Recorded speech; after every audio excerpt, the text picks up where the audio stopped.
세네갈이라는 이름을 들어본 적이 있으신가요? 아프리카 서쪽 끝에 위치한 이 나라는 우리에게 그다지 익숙하지 않은 이름입니다. 인구 1,700만의 이 나라는 오랫동안 경제적 어려움에 시달려왔습니다. 젊은이들은 일자리를 찾지 못해 유럽으로 떠났고 남겨진 이들은 하루하루를 근근히 버텨나가고 있었습니다. 그런 세네갈을 한국이 주목했을 때 세네갈 정부의 반응은 차갑기만 했습니다. 많은 사람들이 고개를 저었습니다. 왜 하필 한국이냐는 말이 여기저기서 들려왔습니다. 세네갈 관료들의 눈에는 한국이 그저 작은 아시아 나라 중 하나일 뿐이었습니다. 유럽이나 미국의 대기업도 아닌데 무슨 수로 세네갈을 도와줄 수 있겠느냐는 회의적인 시선이 가득했습니다. 세네갈은 이전에도 수많은 외국 기업들의 감언이설에 속아본 경험이 있었습니다. 투자하겠다고 약속만 하고 사라진 회사들이 한둘이 아니었습니다. 그래서 한국 기업과 한국 정부가 찾아왔을 때도 또 그런 거짓말이겠거니 생각했습니다. 심지어 어떤 관료는 한국이 어디 붙어 있는 나라인지도 정확히 모를 정도였습니다. 하지만 한국은 다른 나라들과는 달랐습니다. 마음먹은 일은 어떻게든 해야 직성이 풀리는 나라 아닙니까? 말로만 하지 않고 즉시 행동으로 보여주기 시작했습니다. 그 시작이 바로 우리에게 익숙한 동원참치의 동원그룹이었습니다. 동원그룹은 세네갈에 참치 공장을 짓겠다고 제안했고, 세네갈 사람들이 반신반의하며 지켜보는 가운데 공장 건물이 하나둘씩 만들어지자 그제야 세네갈 사람들은 이번은 다르다는 것을 느끼기 시작했습니다.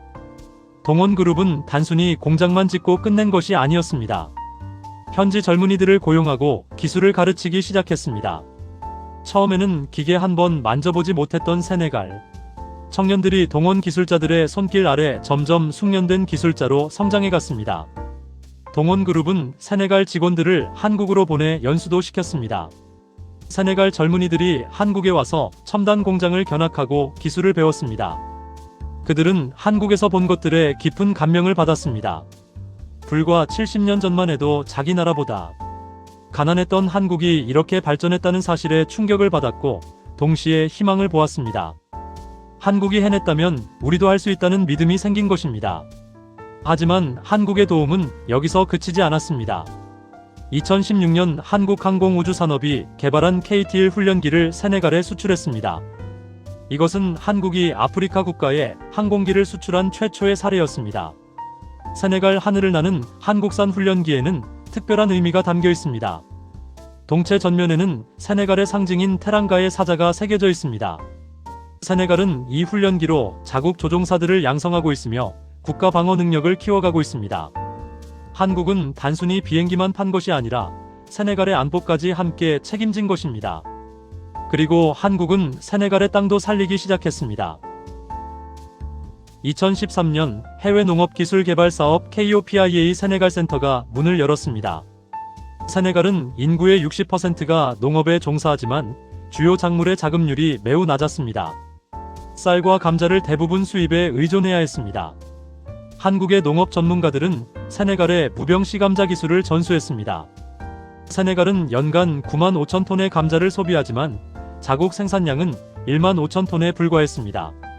80% 이상을 수입에 의존했던 것입니다. 하지만 한국의 기술 지원으로 이제 세네갈은 스스로 씨감자를 생산할 수 있게 되었습니다. 벼 종자 기술도 전수했습니다. 지난해에는 총 144헥타르의 면적에서 267톤의 종자를 생산했으며 교육에 참여한 농업인은 421명에 달합니다. 일부 농가에서는 헥타르당 5톤 이상의 수확량을 달성해 지역 평균보다 1.5배 이상 높은 생산성을 기록했습니다. 이는 장기적으로 세네갈의 벼 종자 자급률 향상과 수입 대체에 핵심 역할을 할 것으로 기대됩니다. 한국은 여기서 멈추지 않았습니다. 세네갈의 에너지 문제도 함께 해결하기로 했습니다. 한전 KDN은 세네갈 농촌에 에너지 자립 마을을 구축하는 사업을 추진하고 있습니다. 세네갈 정부 방문단이 한국에 와서 전라남도의 에너지 자립 탄소 중립 마을을 견학하고 한국의 에너지 정책을 배워갔습니다. 세네갈의 많은 농촌 지역은 아직도 전기가 들어오지 않습니다. 한국은 마이크로그리드 기술을 이용해 세네갈 농촌에 전기를 공급하고 있습니다. 이제 세네갈 농민들은 밤에도 불을 켜고 공부할 수 있게 되었고 냉장고를 사용해 농산물을 보관할 수 있게 되었습니다. 한국국제협력단 KOICA는 세네갈을 중점협력국으로 지정하고 교육과 물과 보건과 지역개발 분야에서 무상원조 사업을 추진해왔습니다. 1996년 봉사단 파견을 시작으로 2008년 다카르에 사무소를 개설했으며 지역 유아교육 접근성 강화 및 농촌 식수와 위생 개선 사업 등을 지원했습니다. 이렇게 한국이 세네갈을 전방위적으로 돕자 세네갈 정부와 국민들의 태도가 완전히 달라졌습니다. 처음에는 한국을 거들떠보지도 않던 세네갈 대통령이 직접 동원그룹 공장을 방문했습니다. 공장을 둘러보고 일하는 자국민들의 밝은 표정을 본 대통령은 동원그룹 임원의 손을 꽉 잡았습니다. 그리고 한국은 세네갈의 진정한 친구이며 형제나라라고 말했습니다. 세네갈 외무장관은 국제회의에서 이렇게 말했다고 합니다. 한국은 말이 아니라 행동으로 우정을 보여준 나라라고요. 약속을 지키고 세네갈 국민을 진심으로 대해준 유일한 나라라고 말입니다. 그래서 세네갈은 국제무대에서 한국을 의형제처럼 여기며 적극 지지한다고 선언했습니다. 실제로 유엔을 비롯한 국제기구에서 세네갈은 한국의 입장을 지지하는 투표를 해왔습니다. 다른 아프리카 국가들에게도 한국과 협력하라고 적극 추천하고 있습니다.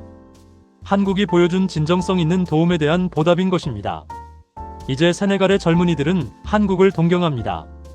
한국 드라마를 보고 한국 음악을 듣습니다. 한국어를 배우고 한국 문화를 이해하려 노력합니다. 특히 동원 참치는 세네갈에서 희망의 상징이 되었습니다. 마트에서 동원 참치 캔을 보면 자랑스러워한다고 합니다. 우리나라 사람들이 만든 제품이라고 말입니다. 세네갈 수도 다카르의 거리에서는 한국 상품을 파는 가게들을 쉽게 찾아볼 수 있게 되었습니다. 한국은 그들에게 단순한 외국이 아니라 존경하고 배워야 할 형님 나라가 된 것입니다. 저는 이 이야기를 들으며 우리 세대가 겪었던 일들을 떠올렸습니다. 1960년대와 70년대 우리나라도 세네갈과 비슷한 상황이었습니다. 가난했고 기술도 없었으며 자원도 부족했습니다. 하지만 우리에게는 배우고자 하는 열정과 더 나은 미래를 향한 의지가 있었습니다. 당시 독일로 간호사와 광부로 떠난 젊은이들을 기억하십니까? 중동의 사막에서 땀 흘리며 일한 건설 노동자들을 기억하십니까? 그들은 모두 더 나은 미래를 위해 희생했습니다. 그리고 그 희생 위에 오늘의 대한민국이 세워졌습니다. 이제 우리는 베푸는 위치에 있습니다. 과거 우리가 받았던 도움과 기회를 이제는 다른 나라에 줄 수 있게 되었습니다. 세네갈 이야기는 단순한 사업 성공담이 아닙니다. 그것은 우리가 얼마나 멀리 왔는지 그리고 우리의 경험이 다른 이들에게 얼마나 소중한 자산이 될 수 있는지를 보여주는 증거입니다. 이 이야기는 우리에게 중요한 교훈을 줍니다. 첫째는 사람을 믿는 힘입니다. 한국은 세네갈 사람들을 믿었습니다. 그들이 배우고 성장할 수 있다고 믿었고 그 믿음은 현실이 되었습니다. 우리도 다음 세대를 믿어야 합니다. 그들의 가능성을 보고 기회를 주어야 합니다. 둘째는 끈기의 중요성입니다. 한국은 세네갈의 무시와 냉대 속에서도 포기하지 않았습니다. 묵묵히 약속을 지키고 행동으로 보여주었습니다. 우리 세대가 그랬던 것처럼 말입니다. 이 정신은 여전히 유효하며 다음 세대에게도 전해져야 할 소중한 유산입니다. 셋째는 상생의 가치입니다. 한국은 단순히 이웃만을 추구하지 않았습니다. 세네갈 사람들과 함께 성장하고 그들의 나라 발전에 기여하는 것을 목표로 삼았습니다. 그 결과 한국 기업도 성공했고 세네갈도 발전했으며 두 나라는 의형제 같은 관계가 되었습니다. 한국이 세네갈을 도운 방식은 특별했습니다. 일회성 지원이 아니라 지속 가능한 발전을 돕는 방식이었습니다. 동원그룹은 공장을 짓고 일자리를 만들었습니다. KT-1 훈련기는 세네갈의 하늘을 지켜주었습니다. KOPIA는 농업기술을 전수해 스스로 먹거리를 생산할 수 있게 했습니다. 한전 KDN은 에너지 자립을 도왔습니다. KOICA는 교육과 보건을 지원했습니다. 이 모든 것이 유기적으로 연결되어 세네갈의 전반적인 발전을 이끌었습니다. 물고기를 주는 것이 아니라 물고기 잡는 법을 가르친 것입니다. 그리고 물고기를 잡을 수 있는 배와 그물까지 함께 만들어준 것입니다. 세네갈에서 일어난 변화는 놀라웠습니다. 동원그룹 공장 주변에는 식당과 가게들이 생겨났습니다. 농업기술이 발전하면서 농민들의 소득이 늘어났습니다. 전기가 들어오면서 아이들은 밤에도 공부할 수 있게 되었습니다. 한국산 훈련기를 타고 세네갈 청년들이 조종사의 꿈을 키워가고 있습니다. 무엇보다도 세네갈 사람들의 마음이 달라졌습니다. 처음에는 한국을 무시했던 그들이 이제는 한국을 형님 나라처럼 여깁니다. 한국이 약속을 지키는 나라이며 진심으로 세네갈의 발전을 바라는 나라라는 것을 알게 되었습니다. 이것이 바로 진정한 의리입니다. 한국은 세네갈이 어려울 때 진심으로 도왔습니다. 이익만 따지지 않고 그들의 성장을 도왔습니다.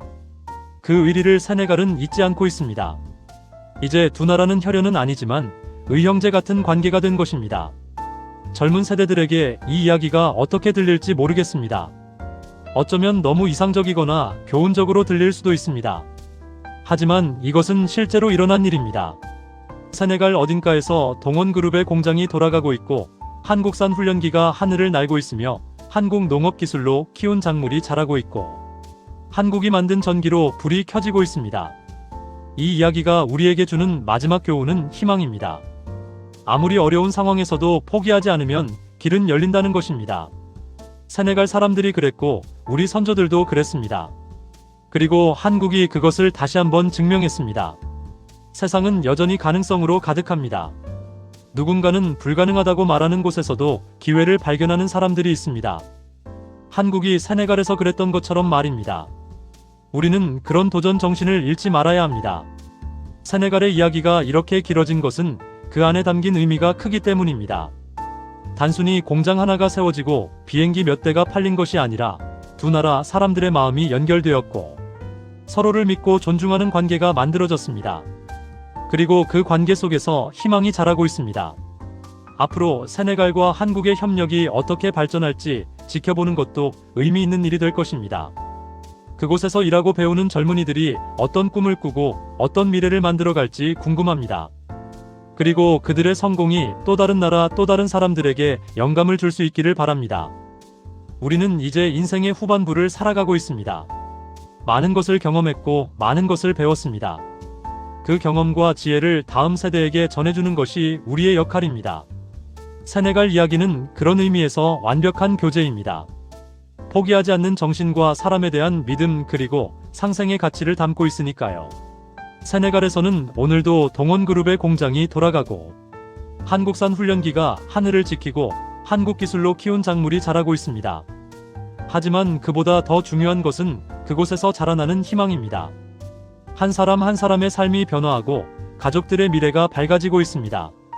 한국 전쟁 이후 우리나라도 세계로부터 무시당했습니다. 가난한 나라 도와봤자 소용없다는 말을 수없이 들었습니다. 하지만 우리는 그 무시를 딛고 일어섰습니다. 그리고 이제 그 경험을 가지고 다른 나라를 돕고 있는 것입니다. 세네갈도 우리나라처럼 경제적으로 빠른 성공을 이룰 것입니다. 세네갈의 성공에 밑받침이 될 대한민국이 있기 때문입니다. 우리가 함께 만들어 온 기적이 이제 세계 곳곳에서 되풀이되고 있다는 사실에 감동이고 자랑입니다. 도움이 필요한 곳에 도움을 줄 수 있는 우리 대한민국이 자랑스럽습니다. 세네갈과 한국의 의형제 같은 우정을 응원하며